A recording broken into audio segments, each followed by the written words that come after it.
existe uma grande dificuldade para qualquer um que se detém a estudar Mateus 24, pois este capítulo trata de assuntos de acontecimentos breves, mas também de acontecimentos mais distantes. Jesus faz comentário de sua volta à terra e também de juízos vindouros.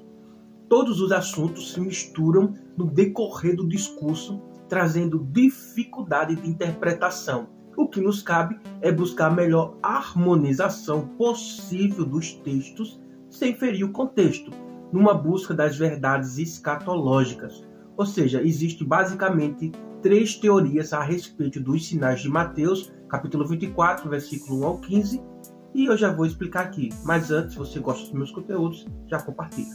A primeira interpretação: os sinais apontam apenas para a destruição de Jerusalém. Esta é defendida pelos amilenistas, que dizem seus sinais a resposta de Jesus a respeito da destruição do templo e da cidade, a qual se cumpriu no ano 70 depois de Cristo.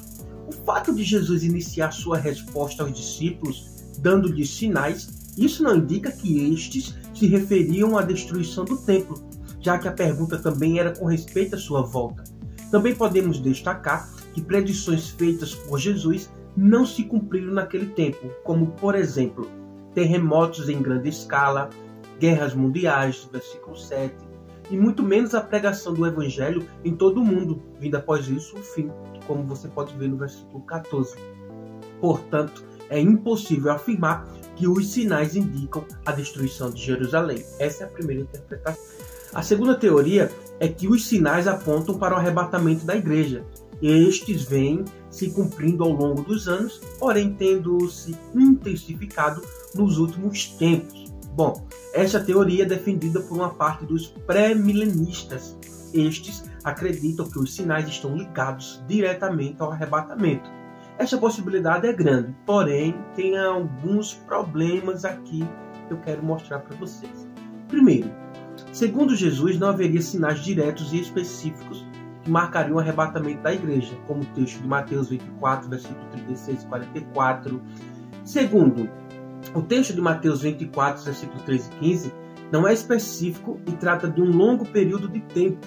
Temos ainda o versículo 14 e 15, que se refere diretamente ao período tribulacional, seguido pela volta visível de Cristo. A terceira teoria sobre a interpretação de Mateus capítulo 24 é que não existem sinais diretos para marcar o arrebatamento. Estes sinais descritos em Mateus acontecerão após o arrebatamento, marcando o retorno glorioso de Cristo e o fim da grande tribulação. Grande parte dos pré-milenistas e pré-tribulacionistas pensam desta forma. No caso, eu sou defensor dessa teoria. O Dr. Hiri, comentarista da Bíblia Anotada, é um dos grandes defensores da teoria. De todas, essa parece ser a mais lógica, o que não quer dizer que seja correta. Hiri, ele faz um paralelo entre os sinais de Mateus e os 4 primeiros selos do Apocalipse, no qual encontramos certa harmonia entre os eventos descritos em Mateus com os descritos em Apocalipse. A teoria apresenta os sinais como ligado ao retorno visível de Cristo, não permitindo que haja sinais diretos ao arrebatamento. E isto tem fundamento bíblico e você vai ver aqui na tela. Como você pode ver, o Dr. Hiram faz um paralelo entre os selos de Apocalipse, capítulo 6, versículos 1 e 7, com os sinais de Mateus 24. No versículo 2 de Apocalipse 6, ele vê um falso Cristo, que é o cavalo branco. Ele compara com o versículo 5 de Mateus 24, porque muitos virão em meu nome, dizendo eu sou Cristo, enganarão muito. Versículo 4 de Apocalipse 6, ele vê um cavalo vermelho, faz a comparação com o versículo 6 de Mateus 24, que significa ali guerra, sangue.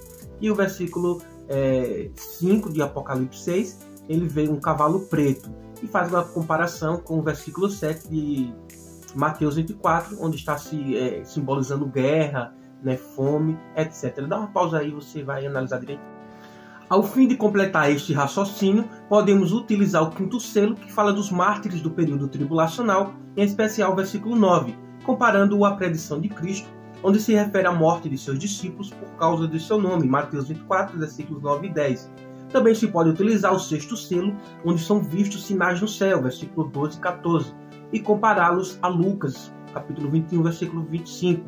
O sétimo selo, que marca o início da segunda metade da grande tribulação, onde se inicia o período de maior terror sobre Israel, como também a investida da besta sobre a nação. Entra em harmonia com o cerco de Jerusalém, profetizado na passagem de dupla referência de Mateus, capítulo 24, versículos 15 e 21, que também se refere ao início. Tem alguma dúvida em relação a esse texto? Deixa aqui nos comentários que eu irei responder todas. Não se esqueça de compartilhar.